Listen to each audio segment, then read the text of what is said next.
National Weather Service in Omaha has issued a severe thunderstorm warning for northern Montgomery County in southwestern Iowa, northeastern Mills County in southwestern Iowa, southeastern Potawatomi County in southwestern Iowa, until 1:15 a.m. At 12:40 a.m., a severe thunderstorm was located near Carson, or 17 miles northwest of Red Oak, moving east at 55 miles per hour. Expected hazards include 70 miles per hour wind gusts and quarter-size hail. This is a radar-indicated threat. The following impacts are expected. Hail damage to vehicles is expected. Expect considerable tree damage. Wind damage is also likely to mobile homes, roofs, and outbuildings.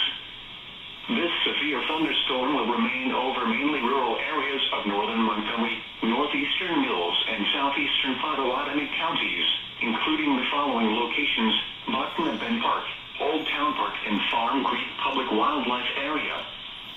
For your protection, move to an interior room on the lowest floor of a building. Repeating, a severe thunderstorm warning has been issued until 01:15 a.m. for the following counties: in Iowa, Mills, Montgomery,